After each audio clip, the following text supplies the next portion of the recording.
Boa tarde para todos e para todas. Sejam todos e todas muito bem-vindos e bem-vindas a essa nossa live Seila, uma história em movimento. Essa transmissão ela está na página do Facebook e todos podem compartilhá-la e curtir para atingir um número maior de pessoas.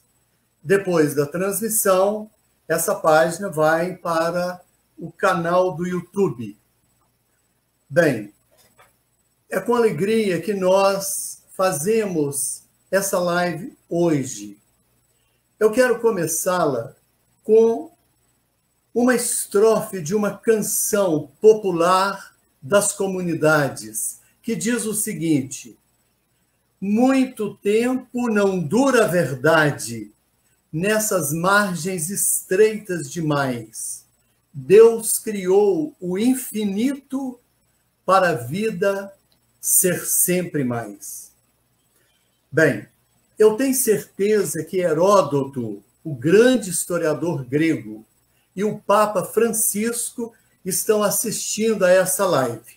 Então, eu agradeço em nome de todos, a presença deles. Seila, Centro de Estudos de História da Igreja na América Latina. Então, o Seila começou, eu mostro aqui um livro, onde há uma introdução geral da sua proposta. Essa proposta lembra a fundação do Seila, em janeiro de 1973, na cidade de Quito, e no Brasil, em São Paulo, em 1980. Nós temos aqui 3 professores, doutores, são historiadores notáveis da história do cristianismo e da história da cultura. Eduardo Ronert, Martin Dreyer e Oscar Beoto. São historiadores que enfrentaram muitos tsunamis. O primeiro foi o cardeal Trujillos, Lopes Trujillos, e souberam vencer com dignidade e coragem essa pandemia. Ele era, como esse canto da comunidade, uma margem muito estreita. História corresponde a fazer aparecer o outro, o esquecido. A proposta do Seila está nesse caminho, fazer aparecer. Como uma fábrica faz aparecer um carro, o ofício do historiador está na relação entre o passado, o presente e o futuro. Fazer aparecer o Brasil indígena, fazer aparecer o Brasil negro, fazer aparecer o Brasil povo, fazer aparecer a ausência. Então, eu passo a palavra para esses 3 notáveis historiadores, fundadores do Seila. Seguindo e em ordem alfabética, eu passo a palavra para o professor doutor Eduardo Ronert. Seja bem-vindo, Eduardo. Boa tarde. Eu me proponho de conversar um pouco com vocês a respeito de 2 dias históricos, o dia 3 e o dia 4 de janeiro de 1973. Nesse dia, por assim dizer, na realidade, nasceu a Seila de gênero feminino. Em que sentido? Para situar a coisa rapidamente, eu queria contar algumas coisas ligadas à Igreja Católica. Em 1968, a Igreja Católica da América Latina realizou em Medellín uma primeira conferência geral dos bispos da América Latina, dos bispos católicos. E essa reunião veio assim já na esteira do Concílio Vaticano II e, sobretudo, do compromisso de alguns bispos latino-americanos com a questão da pobreza. E Medellín cunhou uma palavra que fez história, né? Chama Opção pelos Pobres. E conseguiu formar, dentro do CEILA, uma equipe coordenadora que era realmente da linha progressista, digamos assim. E esse grupo fundou, justamente em Quito, um instituto chamado Instituto Pastoral da América Latina, latino-americana, IPLA, Instituto Pastoral Latino-Americano, e convidou pessoas de cunho, de capacidade muito grande, por exemplo, Juan Luis II, do Uruguai, segundo Galileia, Gustavo Gutierrez, do Peru, José Comblain, e também um leigo, porque todos eles que estou dizendo eram sacerdotes católicos, e tinham também um leigo que tinha conquistado, que era da antiga Ação Católica Argentina, chamado Enrique Dussel. Uma pessoa de uma capacidade intelectual e de liderança excepcional, que tinha conquistado na Europa nada menos de 3 doutorados. E nesse seu estudo na Europa, ele tinha encontrado um sacerdote colombiano chamado López Trujillo, que mais tarde virou, como vou contar na minha história rapidinho, virou secretário-geral do CEILA, não é? Como chama? Do Conselho Latino-Americano dos Bispos Católicos da América Latina, no que se chamou, um pouco na esquerda, né, de golpe de Sucre. Em Sucre, então, houve uma reunião em que a direita, digamos, tomou de novo a dianteira. E foi nesse clima, exatamente nesse clima de tensão, que Henrique Dussel, que era professor do IPLA, e que tinha acesso a uma certa, digamos, possibilidade de financiamento, conseguiu liberar $5.000 americanos para convidar pessoas, historiadores, interessados na história da Igreja, de toda a América Latina. Eu recebi uma carta do Henrique. Eu era professor de História da Igreja no Instituto de Teologia de Recife, onde o bispo se chamava Helder Câmara. E, porta a porta, eu vivia com José Comblain, com outras pessoas que depois fizeram história nessa famosa história do ITER, todas as complicações. Eu fui convidado, então, para participar. Fui falar com Dom Helder, porque eu era professor e, ao mesmo tempo, vigário de uma paróquia periférica de Recife. Eu fui falar com o bispo, Dom Helder, que ia para Quito, viajar, ia me ausentar pelo menos uma semana da paróquia, e ele se entusiasmou, ele mostrou entusiasmo. Então, viajei e chegamos no dia 3, que, se não me engano, era um domingo, não sei muito bem, de janeiro de 73.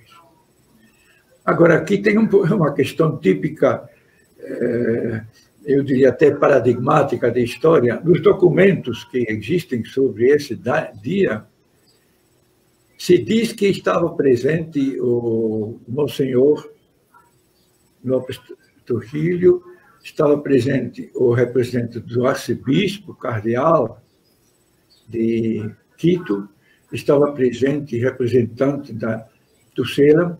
Tudo isso não é história, eu sou testemunha ocular, posso dizer que isso tudo faz parte de toda uma complicação que justamente o bom historiador, querendo fazer uma heurística certa, procura de fonte segura, tem que analisar através das palavras.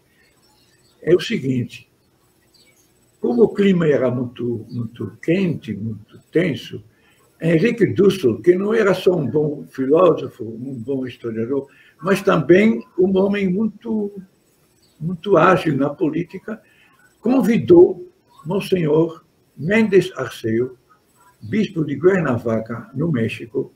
Ele já tinha se mudado para o México. Convidou Monsenhor Méndez Arceo de acompanhá-lo. E foi muito bom esse, digamos, escudo episcopal, senão não teria vingado a proposta da ceia. Ele trouxe um bispo consigo.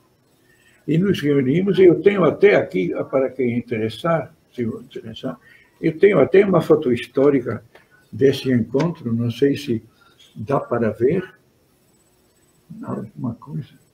Sim. Não dá para ver, né? Está muito... Está Henrique à extrema esquerda, eu ao lado, Raul Vidales, Jaime Dias, um pastor protestante, não sei de que igreja, tinha também, mas não aparece aí, o Monsenhor Méndez Arceo. Ele aparece aqui comigo e com Juan Viegas, do Uruguai. Aqui estamos, Monsenhor Méndez Arceo, conhecido como bispo de Cuernavaca.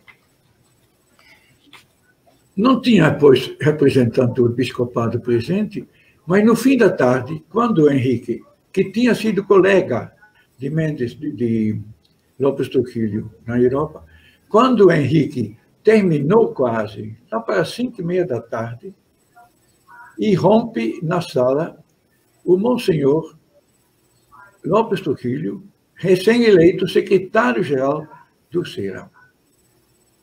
E ele escuta, assim, uns 10 minutos, a exposição de Henrique e diz de maneira abrupta, isso é marxismo. Eram quase 6 horas da noite.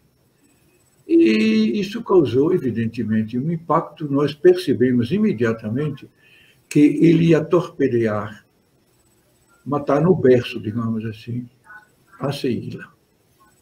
E no dia seguinte, a abertura do seminário, 200 seminaristas de todo o Equador, etc., fez um grande sermão, nos dando uma lição como fazer história, etc., né?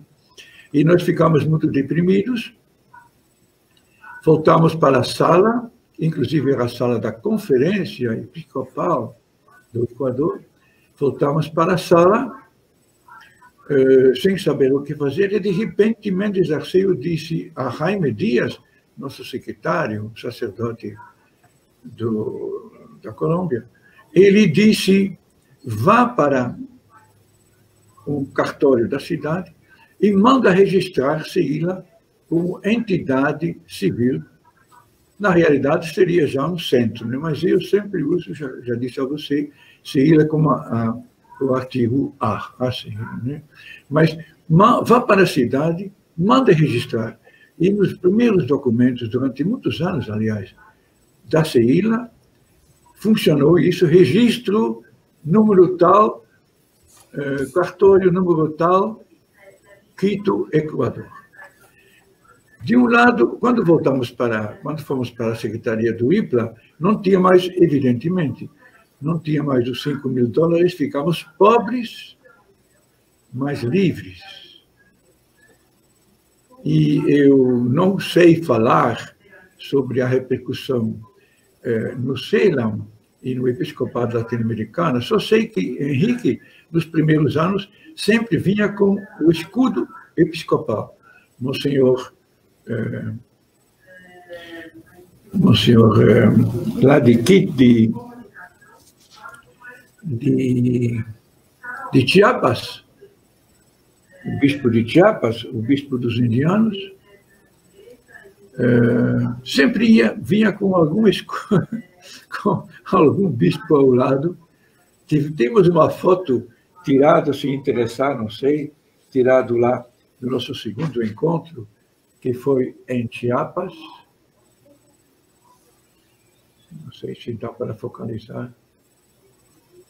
São 3 bispos, um ao lado do outro lá. Somos 9 pessoas e 3 bispos. Esse aqui é o encontro de Chiapas, o segundo encontro do CEILA, em 1974. Está lá Mendes Arceu, está lá, me foge o nome, e está lá Monsenhor Polanco, bispo auxiliar de Santo Domingo. Mas o escudo vai caindo aos poucos, o CEILA começa a ter mais autoridade, inclusive mais financiamento, pode continuar os trabalhos. Eu quis contar essa história porque estou me dirigindo aqui a um público, me parece, que está interessado em história, para dizer que a coisa mais importante do historiador é fazer a crítica das fontes históricas. Se você se confiar nesse livro aqui, que é o livro que publica justamente esse primeiro encontro para uma história da Igreja americana, você vai ver na primeira página as atas, que é totalmente forjada, na presença do excelentíssimo senhor secretário-geral do CEILA, do bispo auxiliar de Quito, da representação do senhor cardeal, etc. Tudo isso não corresponde à verdade, mas responde a um tipo de diplomacia, de luta. E, finalmente, a CEILA sobreviveu, sobretudo, pela extrema capacidade de Henrique Dussel. Isso deve ser dito. Henrique Dussel é um homem, ele agora está com 86 anos. Henrique Dussel é um homem que tem um poder de aglomeração impressionante. Além de ser ele é mais filósofo da religião, da história, do que historiador. Henrique Dussel é uma figura realmente importantíssima. Ele foi reitor da maior universidade da América Latina, da UNAM, em México, né? Hoje está batalhando pela ideia da descolonização e continua militando, continua ativo. É uma grande figura. Eu mesmo agradeço a Henrique, devo agradecer, um encontro na minha vida que realmente, posso dizer, deu um rumo, eu não vou dizer diferente, mas um rumo mais profundo à minha vida. Né? Henrique Dussel é uma figura que tem que ficar na lembrança do CEILA, na lembrança também da história da América Latina. É uma grande figura. Eu não sei, estou achando que estou extrapolando o tempo, né, Mauro? Você tem mais 2 minutos e meio. Se tiver mais 2 minutos e meio, eu diria que uma das coisas que eu lamento, porque eu tenho do meu pai o gosto pela fotografia. Estou aqui com não sei quantas fotografias que não vou mostrar, mas lamento que não tenho uma foto de José Honório Rodrigues, que nos deu aulas, verdadeiras aulas, nos primeiros encontros de CEILA Brasil, que, viu, Mauro, começaram em 1974, no Cenáculo, no Rio de Janeiro, com as irmãs do Cenáculo, no bairro de Laranjeiras, no Rio de Janeiro. Esse homem se entusiasmou por ver pessoas que eram sacerdotes, que eram ligados à Igreja Católica, capazes de criticar a Igreja e de não continuar naquele discurso triunfalista da evangelização, da cristianização, etc. Né?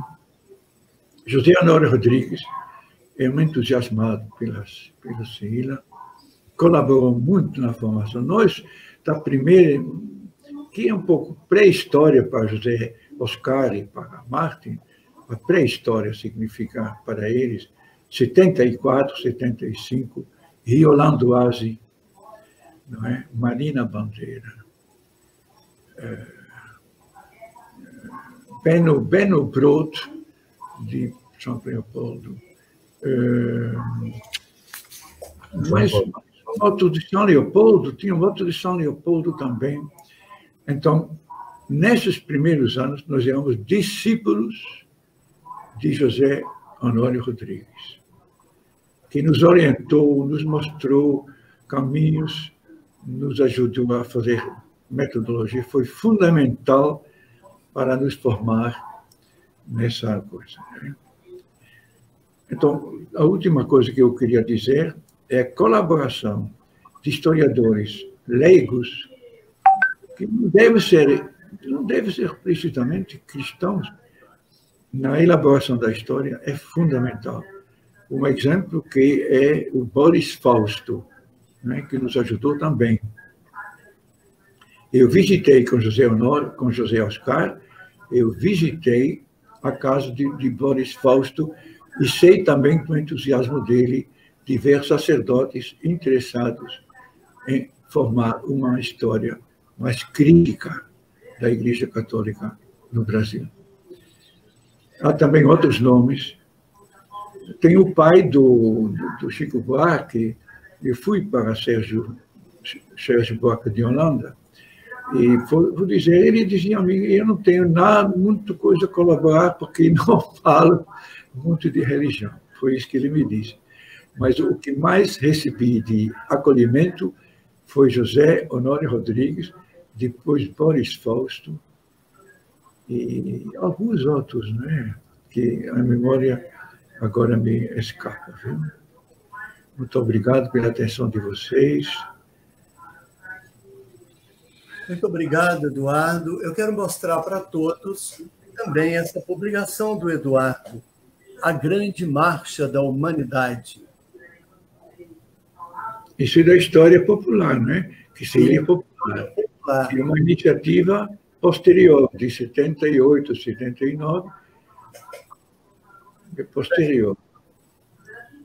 Muito obrigado, Eduardo. E nós continuamos e damos a palavra agora e vamos ouvir o professor doutor Martim Dreher.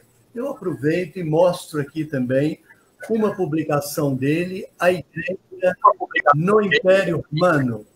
Hein, Martim? É bem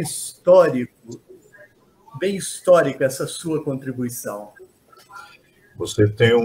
Obrigado, você tem em mãos uma publicação histórica, porque era o tempo do mimeógrafo ainda, em que a gente tinha que datilografar um stencil para depois publicar os livros, era a forma que a gente tinha, os polígrafos.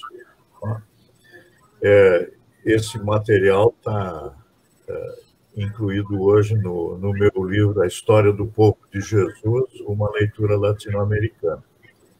Eu quero agradecer pela oportunidade de participar dessa conversa hoje à tarde. Estou vendo José Oscar Beoso bem na escuridão, eu espero que fique mais claro. Ver o rosto e a careca dele, eu não sei se ele ainda tem cabelo. Agora apareceu um pouquinho. Nós vemos ali o Hornert com barba negra, né, e já careca, numa das fotos que nos foi mostrada. Eu tenho que conversar para vocês que há 50 anos atrás eu era ruivo. E os ruivos vão branqueando com o tempo até não sobrar mais outra coisa do que cabelo branco.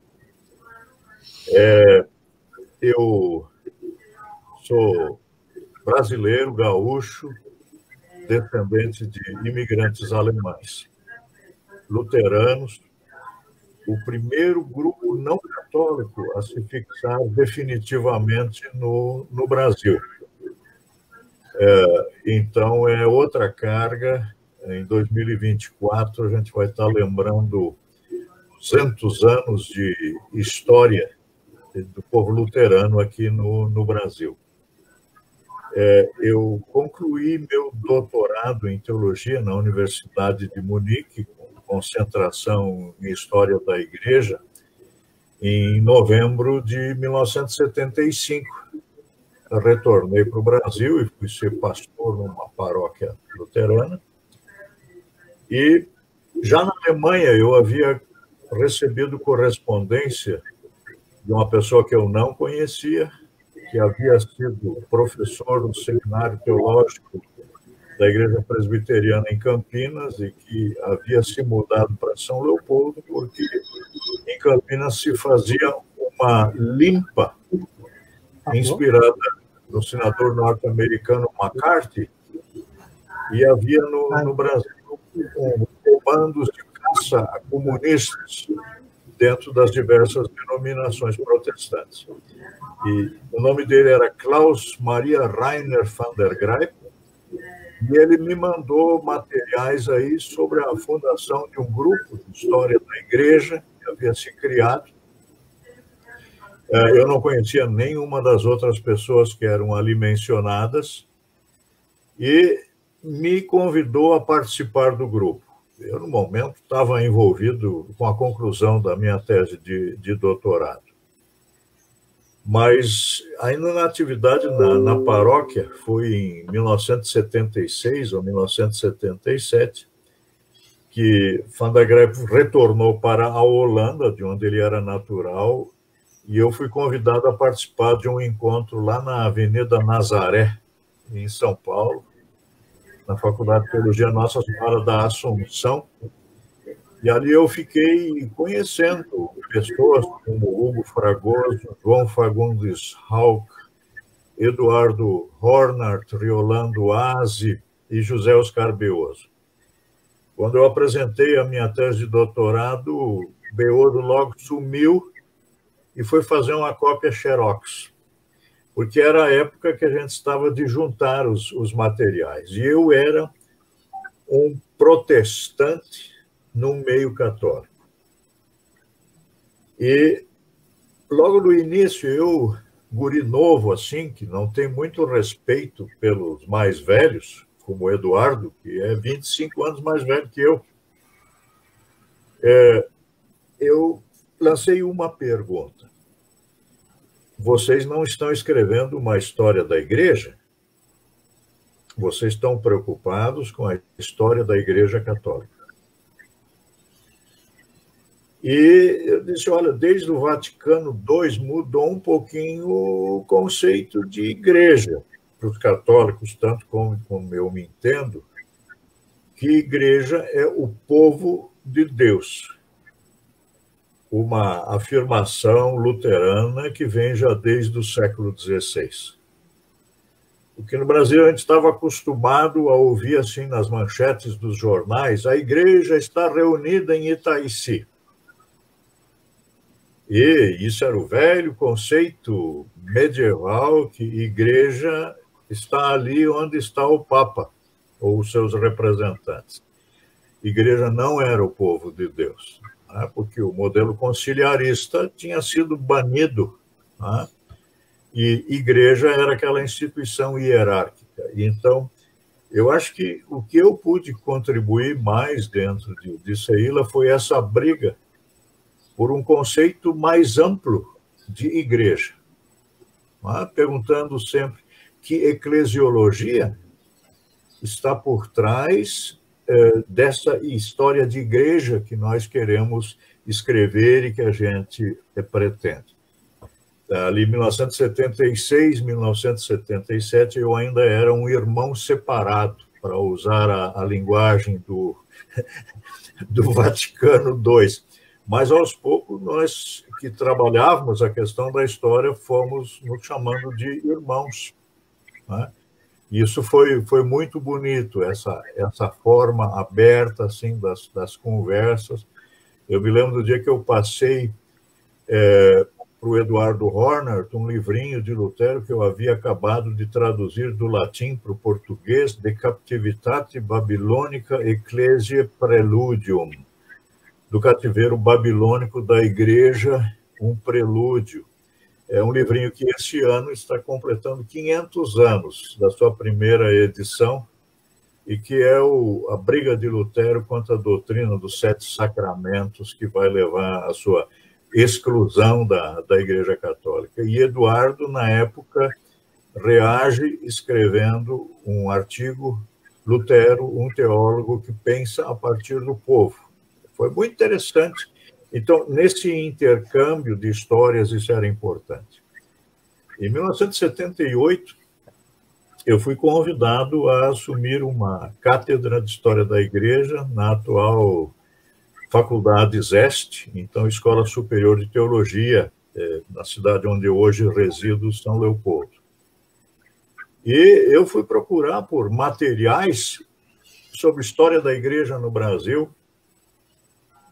E ainda em 1978 a coisa era um desastre.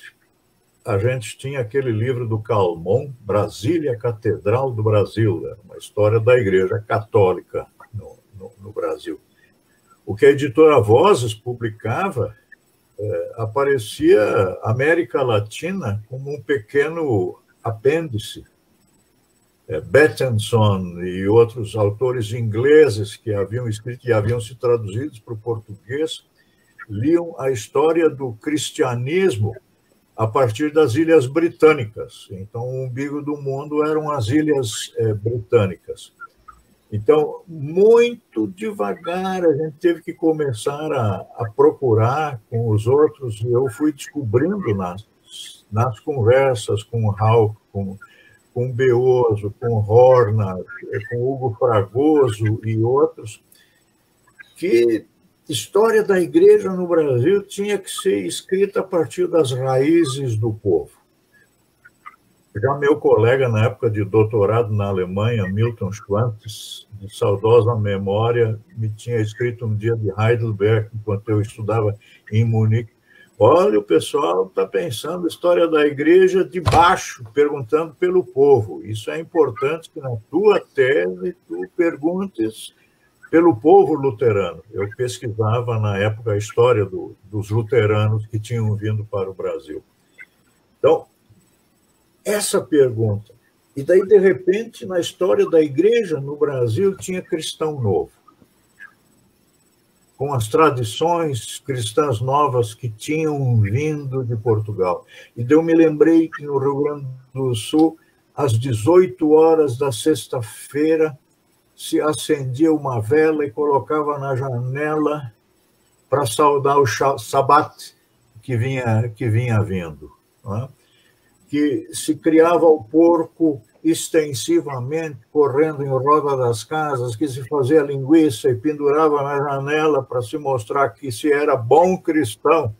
Mas quem fazia isso eram os Pereira, os Oliveira, os Lima, os Gato, os Aranha, porque muitos cristãos novos tinham fugido para o Brasil meridional, fugindo da Inquisição. Mas eu tive que descobrir que no Recife tinha sido presa a Ana von Holland, que fazia parte das raízes da família dos de Holanda, que até hoje estão no Brasil. Que por lá tinham estado os Lins, que vão dar origem aos Lins do Rego e assim por diante. Quem eram essas pessoas? Eram luteranos que tinham vindo trabalhar em feitorias, trabalhar na produção de açúcar, assim como um filho de Eubanus Ressus, o fundador da primeira universidade luterana, Marburgo, tinha vindo para trabalhar em São Vicente. Então eu aprendi a diferenciar entre América Latina e Europa. Enquanto na Europa a igreja se fragmentava, na América Latina se fazia uma luta para manter o catolicismo como religião única, como religião de Estado, e nisso se procurava integrar todos aqueles que pensavam diferentes, judeus, protestantes, indígenas e africanos. E essas diferentes tradições perfaziam a história da igreja. Então foi uma época assim muito árdua, mas muito abençoada, de se procurar por raízes, de se procurar entender. E acho que aos poucos a gente foi criando uma historiografia ecumênica, vendo que história, mesmo a partir do povo cristão, não se pode escrever de maneira vertical, mas tem que escrever a história do cristianismo na horizontal. Porque o povo, nas diferentes denominações, ele sofre as consequências da história e do tempo no qual ele está vivendo. Então, muitas coisas eram comuns e aí era possível começar com uma coisa. Se a gente olha, assim, os volumes 1 e 2 da Seila dedicados ao Brasil, nós vamos ver que é basicamente história do catolicismo com apêndices protestantes, ainda na época escritos por Klaus Maria Rainer von der Graaf. Não há um esforço de interpenetração. E eu fiquei muito feliz por ter podido fazer essas pesquisas. E também por ter os recursos que nos mantinham aqui no Brasil, nos nossos encontros. A gente não sabe hoje em dia que a maior parte dos recursos para os nossos encontros vinham inicialmente da Igreja Reformada da Holanda, uma organização protestante que sempre teve mão aberta para permitir encontros. Depois foi importante a gente criar um grupo protestante no Seila, né? Porque a gente queria transmitir para os outros seminários aí alguma coisa do que a gente estava descobrindo.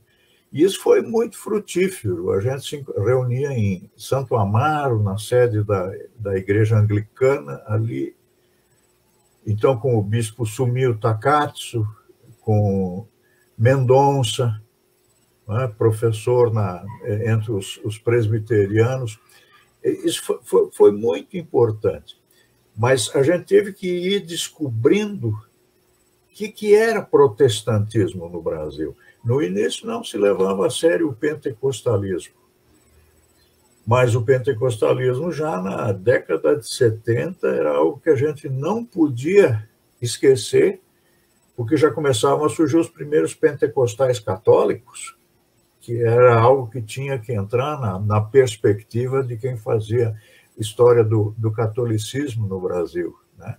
Então foi importante verificar aqueles pentecostais penetrando primeiro na Amazônia, no ciclo da borracha, e findo ele retornando e indo em direção a São Paulo. Os pregadores pentecostais no início era tudo cabeça chata, porque vinham do Nordeste em direção ao Sul. Então, me lembro nas aulas que dava a tentativa de, com os meus estudantes, procurar verificar o veio novo. E saíram alguns que aprenderam a pensar aí a história da igreja a partir de baixo e vê-la numa perspectiva ecumênica, né? Não escrever simplesmente história denominacional, mas ver que ao Sagrado Coração de Jesus, na teologia católica, correspondia aquela piedade cardíaca dos pietistas luteranos, não é? Que era a mesma coisa, que os dois se entregavam a Cristo, que os dois tinham a mesma linguagem sexual, não é? Quando falavam, né? Então, isso foi, olha, de uma beleza tão grande para os meus estudantes. Se o Lauri Wirtz tivesse sido convidado para falar aqui hoje, ele poderia dizer do que a gente lutava junto ali, depois as perspectivas, que o Lauri já conseguiu colocar isso um pouco na tese de doutorado dele, defendida em Heidelberg, Mas os professores lá, às vezes, não tinham a antena para isso. Né? Sheila me ajudou a entender a história da fé cristã na América Latina. E eu acho que foi uma sementezinha, na época, muito forte no contexto da teologia da libertação, mas isso nos unia, porque da tradição luterana a gente tinha aprendido uma palavrinha que dizia, que falava da liberdade cristã. Para a liberdade foi que Cristo vos libertou. Por que é que vocês se deixam escravizar novamente por dias, tempos e coisas? Gálatas capítulo 5, versículo 1. Eu acho que, e aos poucos a gente foi aprendendo a ver que história não era uma coisa só de macho, que havia mulheres. Em toda essa história da América Latina, que não fossem as mulheres missionárias, nós não teríamos escolas metodistas, nem presbiterianas, nem luteranas no Brasil, nem as escolas adventistas. E aí a gente descobriu que na Igreja Católica tinha as religiosas, que sem essas mulheres aí, olha, a Igreja Católica já tinha encerrado suas atividades muito tempo, porque houve uma época em que no catolicismo brasileiro se precisava do padre só para consagrar os elementos, e o resto da vida da igreja era animado pelas ministras da Eucaristia. Então, eu acho que nisso aí, os meus 15 minutos já devem ter passado, não é, Mauro? Pode concluir. Eu acho que isso foi que eu tinha pegado. Eu acho que o Eduardo esqueceu de mencionar também Darcy Ribeiro, que teve uma contribuição muito importante, né, para a nossa reflexão, além de José Rodrigues, né, e de tantas outras pessoas.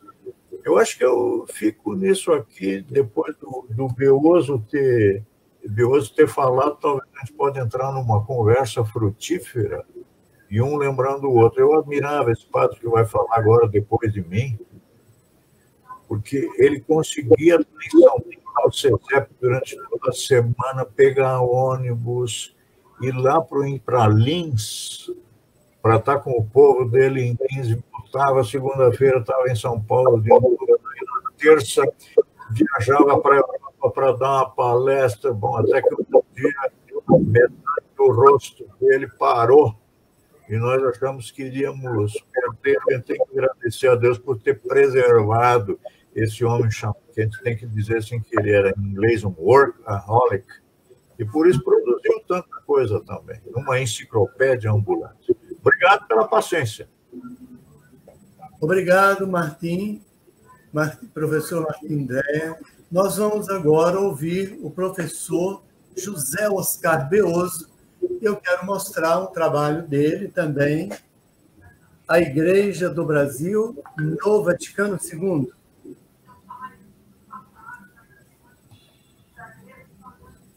Beoso. Ô Mauro, desculpa fazer uma intervenção aqui. Eu sou Valdinei Gandra e estou aqui na parte técnica.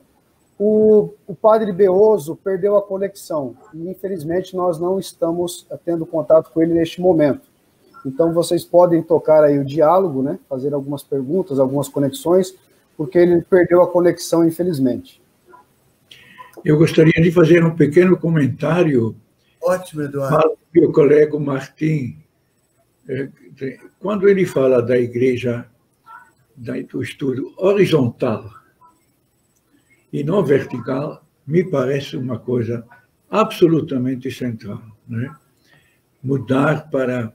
Eu diria até nas últimas semanas, comecei a me interessar pelo pentecostalismo. Uma forma, um modelo que, no fundo, vem já dos Atos Apóstolos, né? De Pentecostes, né? Bem no início, e que escapou da minha atenção. Eu, agora com 90 anos, estou começando a ver que o pentecostalismo, com sua teologia da prosperidade, que não vem da instituição, mas vem do espírito, pode combinar perfeitamente com a teologia da libertação. Que não há contradição nenhuma quando a gente considera, a partir do espírito que anima as pessoas, entre uma teologia da prosperidade e uma teologia da libertação.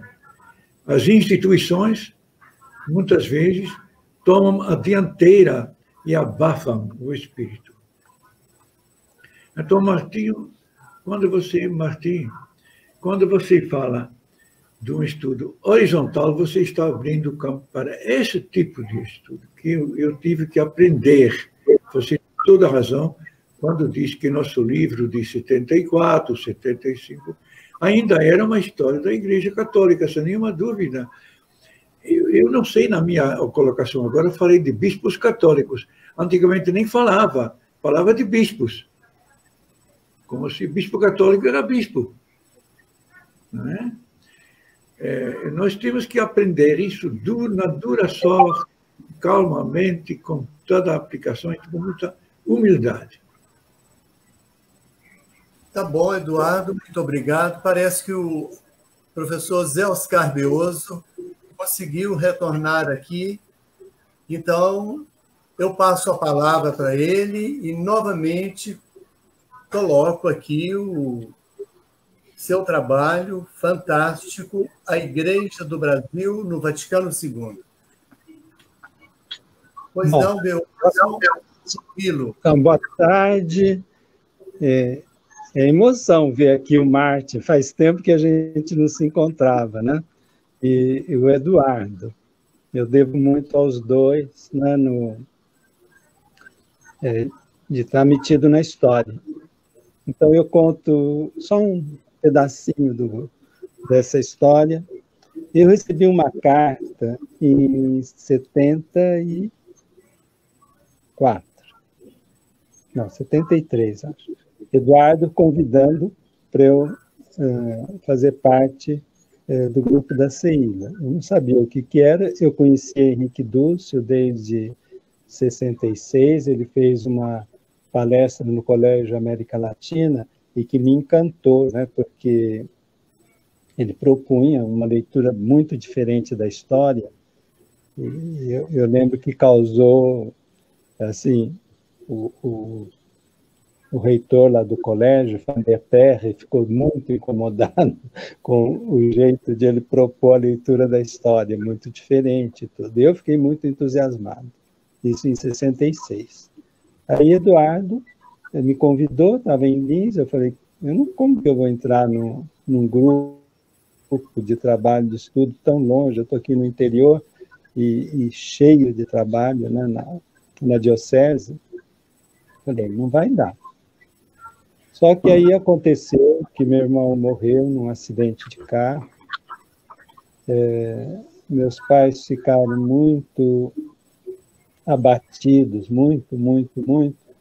E tinha uma reunião da CNBB no Rio sobre a questão dos leigos. E eu tinha feito minha tese em Louvain sobre os movimentos universitários católicos, a JUC, a AP, e os do começo do século. E da CNBB pediram que eu fosse falar. Aí eu levei meu pai e minha mãe para o Rio de Janeiro.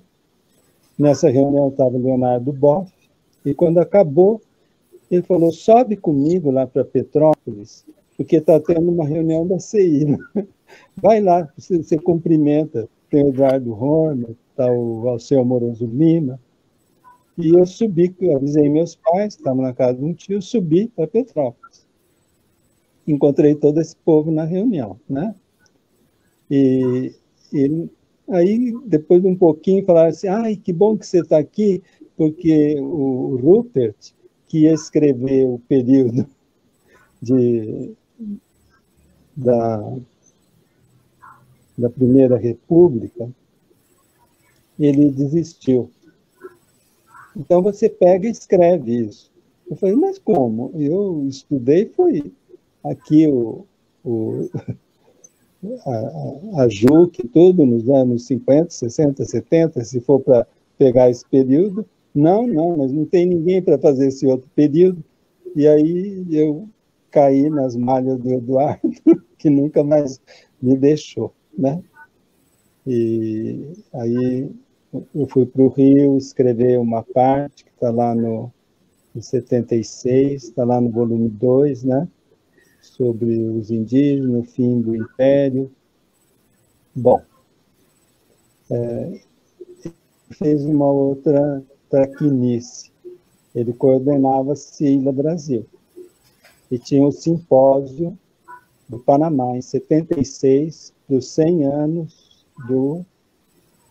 Não, 100 anos não, 50 anos do Congresso do Panamá, né, dos protestantes que foram para Edimburgo, o grande encontro da missão, e que é um ponto de partida para o ecumenismo, e eles acharam que não, que aqui a América Latina não é, que o movimento ecumênico respeitava as várias igrejas cristãs e não ia...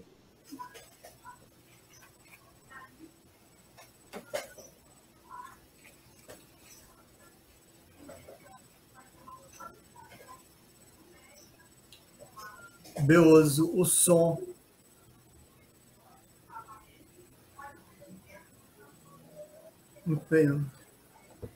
Deve ter havido uma interrupção aí, novamente. O problema, é verdade. Na questão. Né? Mas o Beoso estava apontando, Mauro, aí uma questão importante, é que nesse congresso do Panamá se chega à conclusão, do lado protestante, de que a América Latina era uma área de paganismo puro. Era assim que era visto o catolicismo. Né? E então deveria ser área de missão. Né? E então muitos se tornam anabatistas aí novamente, porque vão fazer missão entre católicos e vão rebatizá-los. Aliás, eu descobri entre os luteranos que os padres jesuítas faziam a mesma coisa em relação aos luteranos, que não faziam os matrimônios mistos, eles não presidiam os matrimônios mistos sem antes a noiva ou o noivo terem sido batizados sub conditione, né? Do batismo não ter sido feito corretamente. Então, isso são aspectos que, de repente, tem que se observar na história da igreja. Mas depois eu descobri que não eram só os protestantes norte-americanos e ingleses que pensavam assim a respeito da América Latina.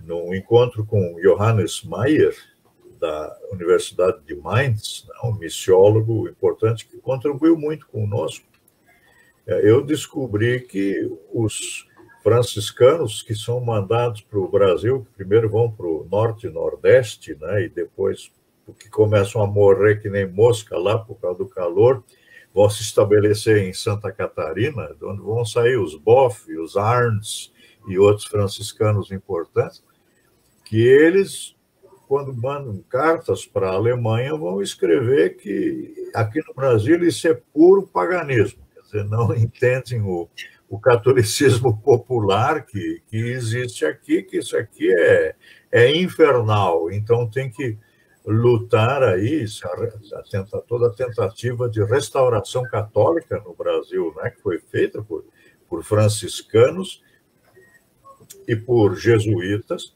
e os dois tinham as casas de formação no sul do Brasil primeiro, só depois que os franciscanos vão para Petrópolis, né? Porque tinha que cristianizar o Brasil, ou recristianizar o Brasil, por causa dessas tradições do catolicismo popular que tinha se colocado aqui. Mas era só uma deixa que eu queria aproveitar enquanto se busca restabelecer com... Viu, Martim?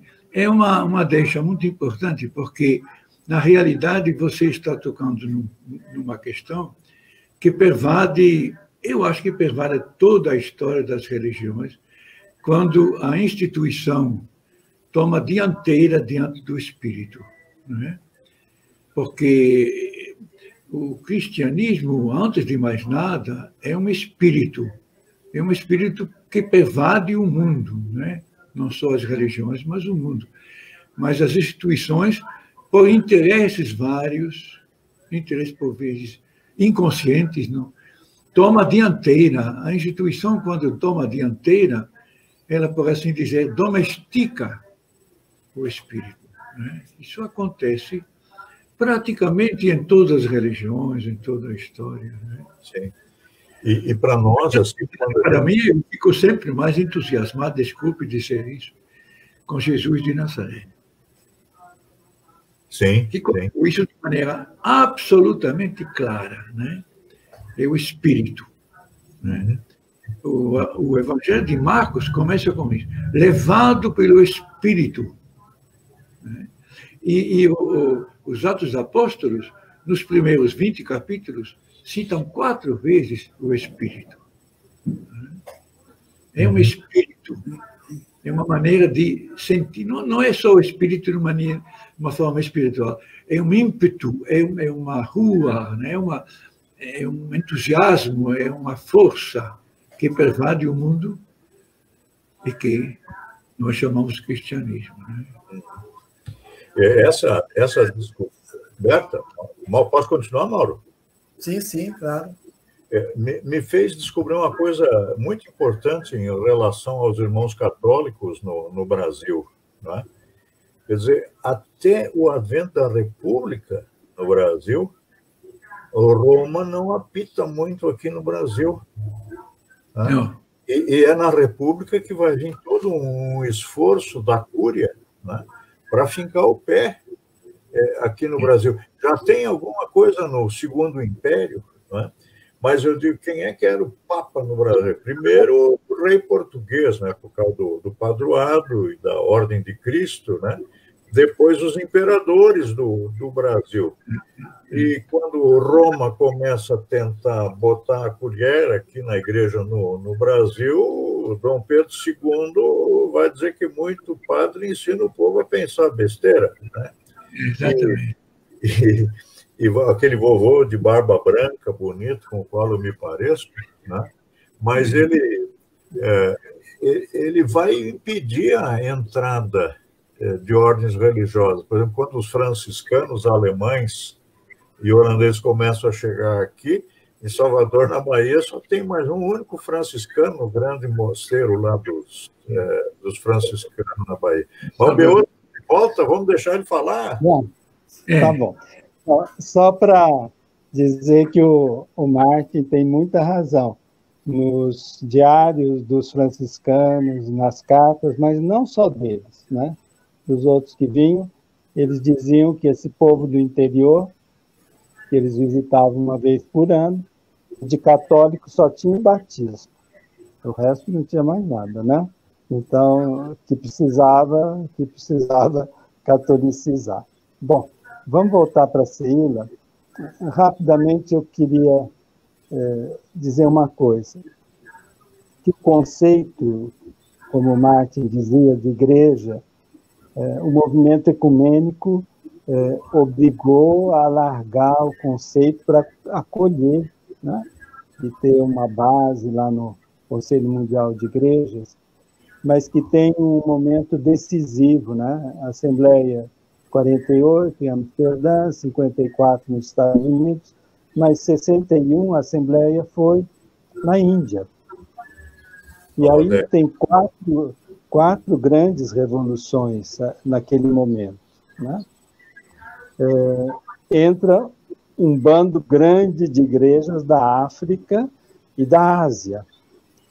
E a agenda do terceiro mundo entra para o Conselho, que era norte-americano e europeu, né? Mudou porque ele era basicamente protestante e entra a Igreja Ortodoxa Russa. Sozinha fazia 60% dos cristãos ortodoxos. Então, foi um bloco grande e ela exigiu a mudança da base do conselho, que era, né, aceitar Jesus Cristo como único Senhor, aceitar a palavra de Deus, né, aceitar o batismo, e eles disseram que isso não era cristianismo, que não tem nenhuma referência à Trindade, né? Então, que eles entrariam se mudasse a base do conceito, que não era só cristológica, que tinha que ser trinitária. Essa foi outra mudança importante. E a outra é que entraram as primeiras igrejas pentecostais. Então, eram da Reforma. Aqui do Brasil, em 61, entrou no Conselho Mundial de Igrejas Brasil para Cristo, do pastor Manuel de Mello. É a primeira vez que o pentecostalismo entra. E eu queria dizer que isso aconteceu no Vaticano II também. Se convidou as igrejas do Oriente, as igrejas saídas da Reforma, mas teve também um pentecostal. Foi convidado, veio, depois a igreja expulsou, porque ele foi para o Concílio Vaticano II, né? E aqui na América Latina, o Miguel Bonino, que foi o único evangélico latino-americano que fez o concílio todo, e foi uma ponte fundamental para o diálogo.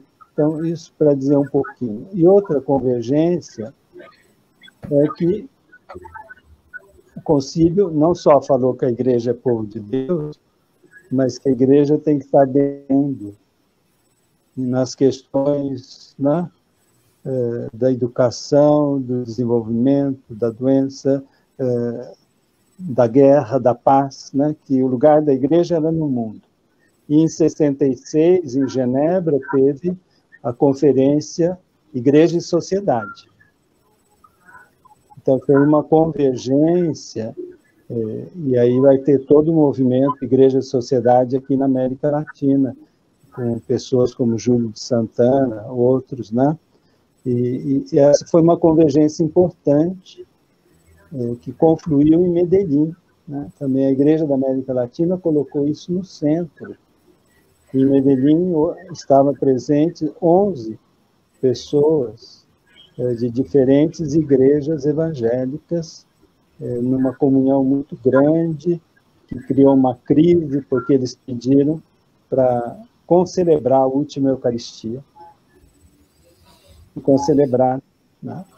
E aí toda a comissão litúrgica foi destituída por causa dessa concelebração. Então, essas convergências, eu acho que vieram para a CEILA, de definir uma história a partir do chão, uma história ecumênica, uma história comprometida com os pobres e a sua libertação, por elementos importantes.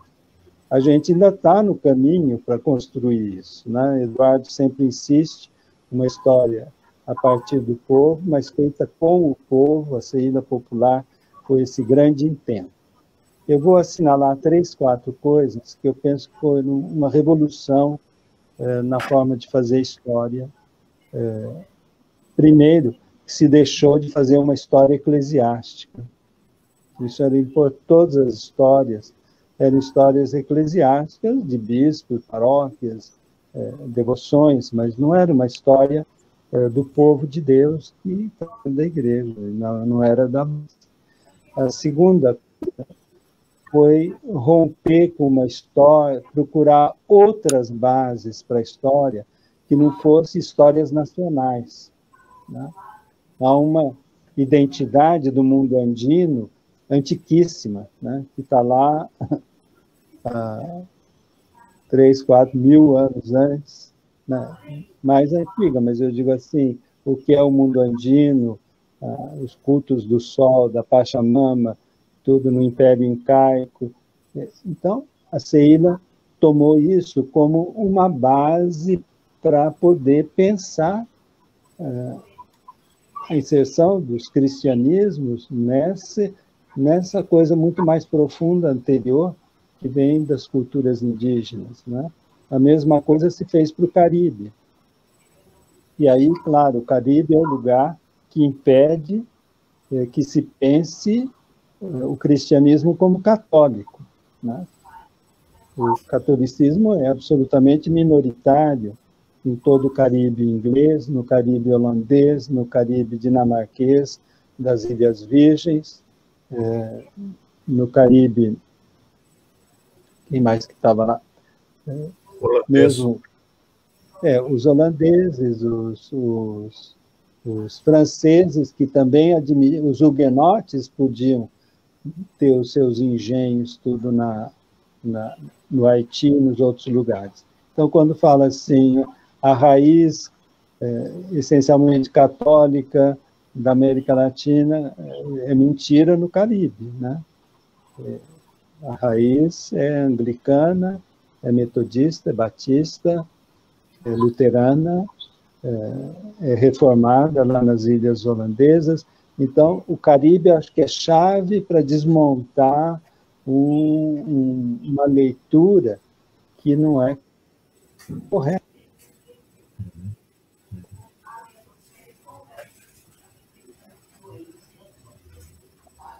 Legal.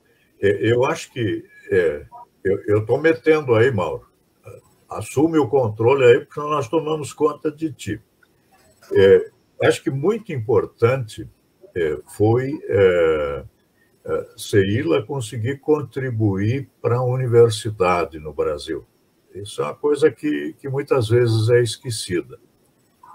Porque nós vínhamos, a nossa universidade foi influenciada primeiro pelo positivismo. O degrau teológico vai ser superado em pouco tempo. Então, teologia não fez parte da universidade no Brasil, e então a história religiosa também não entrava, porque ela ia ser superada em pouco tempo. Depois, nós passamos por um marxismo sui generis no Brasil, que também não estudava. Isso é superestrutura, e superestrutura não é objeto do historiador.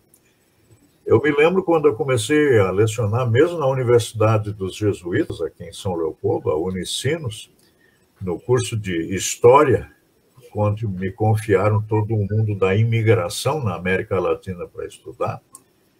E eu comecei a fazer alguns seminários aí para mostrar a religião dos imigrantes. Aí, colegas disseram, mas como você quer estudar religião aqui dentro? E aí eu tive que dizer para os bisnetos de Comte, né? E para os netos de Marx, que sem estudar religião não dá para entender o povo brasileiro. E daí a gente fica fazendo só uma história de elites que sempre se valeram da religião para controlar o povo. Não é? E o povo resistia através da religião, como mostravam os movimentos messiânicos no Brasil. E aí eles tiveram que reestudar os movimentos messiânicos. Então, para a gente perder um pouco da humildade, eu acho que Ceila deu uma contribuição muito, muito grande para a historiografia aqui no Brasil e para quem estuda a história, não é? Eu penso, por exemplo, aí os colegas que participaram de Ceila, que vinham do Nordeste, não é? Foi uma contribuição muito grande que puderam dar ali para o estudo da história no Nordeste, tão rica, se vista a partir do mundo da religião. Né? Isso é mais um enfoque assim, que me vem agora à mente. Né? E eu devo dizer que só muito recentemente a gente começou a estudar o outro movimento ecumênico, que é o movimento ecumênico do pentecostalismo. Né? Não pode, hoje em dia, estudar a história da religião, história do cristianismo, sem levar em conta o pentecostalismo, nas suas diferentes acepções. Né? Hoje se faz política baseada no pentecostalismo, mas tem o pentecostalismo também. Oi, Severino, está olhando aí, daí do Recife, a gente? Ele apareceu na tela agora. Então, eu penso o Rios Montes, na Guatemala, né? Quer dizer que primeiro na televisão eu rezava com o povo e depois ia direto para a tortura, né? Mas se eu penso, por exemplo, o pentecostalismo chileno na sua resistência a Pinochet e ao regime pinochetista, né?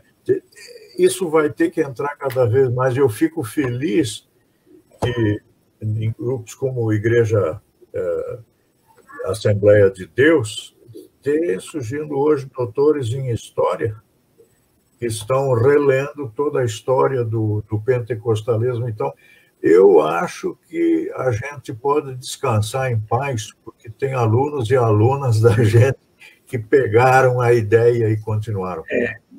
Mesmo assim, Martin, fica um desafio, não é? Eu concordo plenamente com você quando você diz que a CEILA foi importante para a universidade. A questão que nós estamos agora no CEILA também, aprofundando, eu acho, é a questão da comunicação com aquela população que nós chamamos o povo de Deus.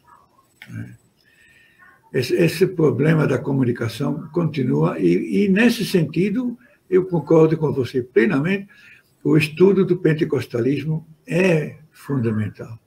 Temos que nos abrir para esse mundo. Até agora a CEILA conseguiu pouco contato. A minha alegria é que nos últimos, eu diria até semanas, não sei, Mauro, nas últimas semanas, a RELEP, né, a Rede Latino-Americana de Estudos Pentecostais, facilitou lives com o CEILA, né? Isso é uma coisa, para mim, inteiramente nova e de grande importância, porque temos que, como você diz, horizontalmente trabalhar com esses grupos em diversas denominações que tentam se comunicar com essa grande massa de povo que está totalmente perdida pelo discurso da Globo, o discurso da televisão, o discurso é fabricado através do dinheiro dos ricos, não é? Acho que é um grande desafio nesse sentido. Eu coloco também, ô Martim, nessa sua observação e na do Eduardo, a importância da escrita da história feita pela CEILA, que é uma história feita de leituras do mundo e não apenas de leituras do religioso. Mas por quê? Porque leitura é movimento e criação. Então, a questão da história do cristianismo e da igreja, ela bate com a questão da cultura. Por isso, a leitura que a CEILA faz da história, ela dialoga com a sociologia, com a antropologia e com a cultura. Quer dizer, eu entro no religioso não somente por uma porta, mas eu tenho várias portas para compreender o religioso. Eu lembro aqui, por exemplo, nisso, olha, esse livro que o Eduardo, História da Igreja na História, onde, além da análise do fenômeno religioso, eu tenho aqui análises da cultura, análise do Brasil indígena, que depois vem esse livro, Brasil Indígena. Olha, o próprio título, não é? Ele é um diferencial. Por quê? Eu dou um nome ao Brasil buscando justamente as suas origens, né? Isso é muito importante, isso é muito novo na questão da história. E como que hoje, ainda hoje, o que é muito bom, na universidade, os livros publicados pelo CEILA são usados, são citados, né, pela importância e pela abordagem que é feita. Sem dúvida. Onde está José Oscar? E nesse caminho, só um minutinho, Eduardo, eu gostaria de lembrar, nessa questão do pentecostalismo, eu vou dizer uma coisa aqui, que eu sugiro a todos que estiverem assistindo a esse programa, olha, há uma leitura obrigatória que eu deixo para todos como um para casa. É um texto do Eduardo chamado Teologia da Prosperidade. É um texto muito, muito bem escrito, é um texto fantástico, onde ele coloca... O Eduardo, eu não vou falar. O Eduardo, fala um pouquinho do seu texto, porque uma coisa é a minha fala, outra coisa é a do próprio autor, que é muito importante, e eu repito, texto de leitura obrigatória. Em muitos ambientes que eu frequento, se estabelece uma, por assim dizer, oposição até entre teologia da libertação e teologia da prosperidade. Como se a teologia da libertação fosse propriedade dos teólogos da libertação. E como se a teologia da prosperidade fosse propriedade dos pentecostais. Isso é uma lacuna aí na análise, um erro de conhecimento, não é? Porque, na realidade, quem cria essas teologias é o próprio povo. É o povo que quer ser próspero, o povo quer ter uma casa melhor, o povo quer bater uma laje para aumentar sua casa, o povo quer ter, no caso de telha, em vez de cara de eternite ou de outra coisa. É o povo que está procurando a prosperidade. A prosperidade não significa luxo, como diz Vicente, não é? O Severino Vicente. Prosperidade não é luxo, prosperidade é sobrevivência. Então, os temas fundamentais da teologia da libertação, olhados a partir do povo, são os mesmos da teologia da prosperidade.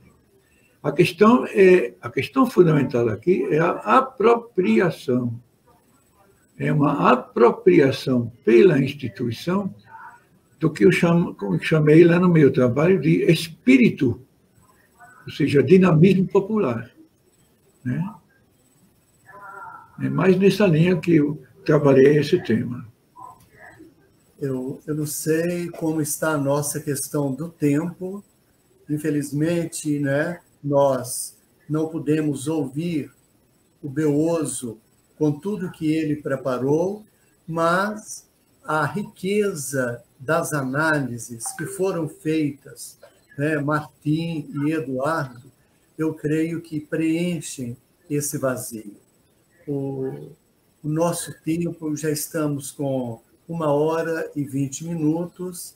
Eu não sei se cada um quer dar uma palavrinha final para nós encerrarmos esse momento tão histórico e tão bonito. Então, Martim, você quer dar uma palavrinha final e depois o Eduardo. O fenômeno religioso cristão no Brasil, no momento, é muito confuso.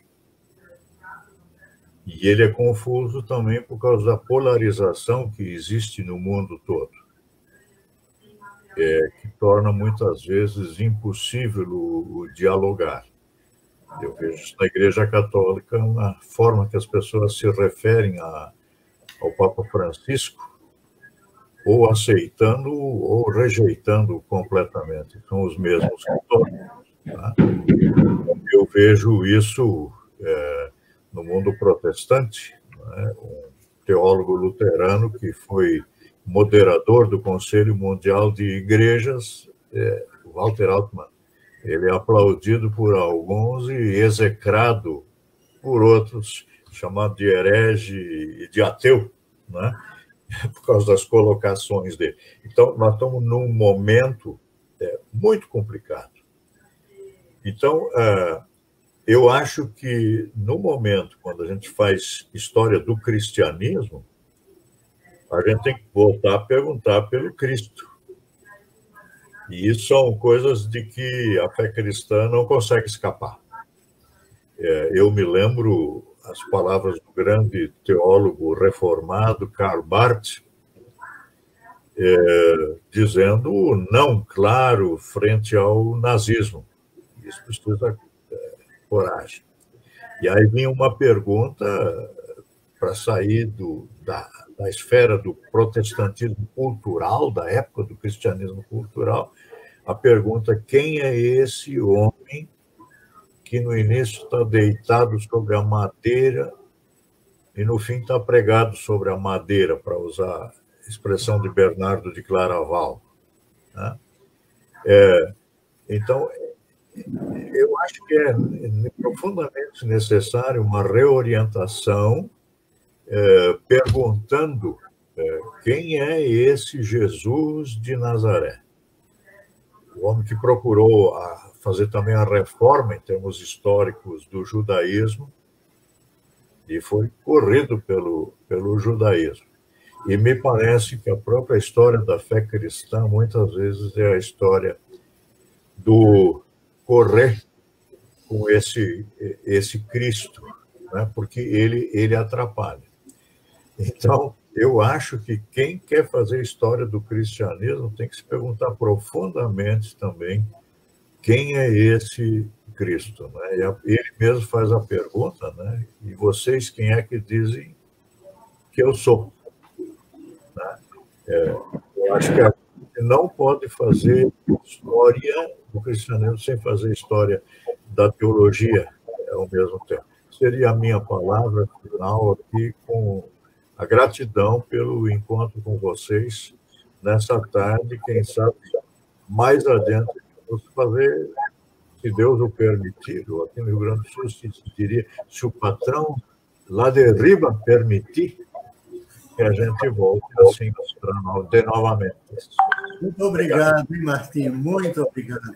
Ô, Beoso, infelizmente chegamos ao ponto final, mas você tem que dar uma palavrinha para depois o Eduardo dar o ponto final. Pode ser? Tá, pode. Eu completo o que o Eduardo tinha dito. A Sheila foi recebida pelo Monsenhor Samuel Ruiz, em Chiapas. Samuel Ruiz, né? Então, eram os dois do México, o de Cuernavaca e o Samuel Ruiz, em Chiapas. Lembrar também que Eduardo fez uma incursão muito importante na Biblioteca Nacional, atrás de mapas, iconografia, que dão um rosto diferente para a história. Lá no primeiro volume, foi um grande trabalho, acho que era Lígia ou Lídia, a senhora lá da Biblioteca Nacional, e aí, ao lado de José Honório Rodrigues, também Michel Dessertot veio uma vez e provocou uma boa mexida no pensamento inicial da Sheila. E como o Martin lembrou, o Darcy Ribeiro veio uma vez no Rio de Janeiro, outra vez em Manaus, fazer uma conversa, e o companheiro dele, né? Agora foi embora. Moreira, que é quem preparava muita coisa que o Darcy Ribeiro escreveu. Então, para a história da Amazônia, Moreira foi fundamental para nós. E os simpósios, né? Cada vez e feito com universidades, né? Eu lembro, nós fomos em Buenos Aires, foi com a Universidade de Buenos Aires e o Centro de Estudos Migratórios. Quando a gente foi no Paraguai, teve né, com o Meliá e o Demétrio, Margarita Estragó, eram pessoas no Chile, quando a gente foi, o contato com os Mapuches, com a universidade, na Bolívia, com os campesinos, né? Em San Antônio, no Texas, com a questão da presença da mulher na igreja, né? Em Manaus, com os indígenas, aqui em São Bernardo, com a classe operária. Então, acho que esse contato, ao mesmo tempo com a realidade do chão, das pessoas, os movimentos populares, os movimentos dentro da igreja, esse contato com a universidade foi muito fecundo, né? Maria Luísa Marcílio entrou para o Sheila Brasil, e trouxe também uma leitura interessante do ponto de vista demográfico. Então, eu queria dizer que um pé no chão do povo, uma conversa com aqueles que estão fora da igreja, a apresentação do primeiro volume, em 77, uma noite memorável na PUC de São Paulo. Na mesa estava o Bose e o... Em 70 e quanto? 77, quando se apresentou o seu livro na PUC de São Paulo, e estava o Mota, o Carlos Guilherme Mota e o Bose, que haviam feito a leitura do livro, estavam encantados, né? Encantados, os dois, o Alfredo Bose. Então, eu penso que se conseguiu restabelecer um laço com o pensamento na academia, e que não era um pensamento religioso, mas que fecundou e nos obrigou também a trabalhar a partir de métodos históricos, de pesquisa, e enriqueceu profundamente a CEILA. E acho que a CEILA enriqueceu a universidade de incorporar como parte da cultura o universo religioso. E acho que abriu uma brecha mútua que nos fecundou mutuamente, muito importante, né? E aí, claro, que precisava toda uma conversa só sobre CEILA popular, esse desafio de que o próprio povo construir a sua história, o seu relato, a sua narrativa, daquilo que é a sua fé e a sua organização. Então, eu falo, a CEILA foi uma graça dentro da minha vida, né, de ter amigos como o Martin e como o Eduardo e tantas pessoas no continente todo. A gente saiu da casca do ovo dos nacionalismos, do Brasil pensar no próprio umbigo, e a gente teve que pensar Caribe, os latinos nos Estados Unidos, né, os chicanos. Então, a gente ampliou para um universo muito amplo para pensar a história nas conexões, para além de fronteiras, para além também de sistemas de pensamento muito fechados. Muito agradecido a todos vocês. Desculpa, hoje foi um dia terrível, porque deu crepe no computador, também na câmera. Bom, tá aí. Mas foi o possível. Peço desculpas por esses percalços da tecnologia, né? Um grande abraço e obrigado, né? Muito obrigado, Beoso, né? E eu passo a palavra para o Eduardo dar o seu recado final. Eu queria brevemente dizer duas coisas. Nós, hoje à tarde, nós abrimos apenas o baú. Tem muita coisa no baú. Marina Bandeira, Riolando Aze, Johannes Mayer, que Martim falou, João Luiz Lorscheiter, que participou do nosso encontro de Manaus, Helder Câmara, né? Agora, uma segunda coisa que eu queria dizer. Essa conversa me fez muito bem ao coração. Eu sinto em vocês, irmãos. E a pandemia nos possibilita, porque São Leopoldo fica muito longe, São Paulo também, e Belo Horizonte também é muito longe, mas possibilita nos encontrar com irmãos aqui. Me fez bem ao coração. Muito obrigado. Olha, nós agradecemos a presença de todos que nos ouviram, né? Eu agradeço em nome do Martim, do Eduardo, do Beoso, em meu nome, do Valdinei, e agradeço a presença de vocês, né? Agradecemos a presença de todos. O futuro da CEILA, olha, com tudo que ouvimos, é o futuro do passado e o futuro do presente. Como na canção que eu lembrei no início, quando abrimos essa live, Deus criou o infinito para a vida ser sempre mais. Uma boa noite para todos e muito obrigado. Boa noite. Boa noite, Martin. Boa noite, Eduardo. Boa noite, Martin. Boa noite, José. Boa noite, Mauro. Boa noite a todo mundo que nos escuta. Boa noite. Boa noite.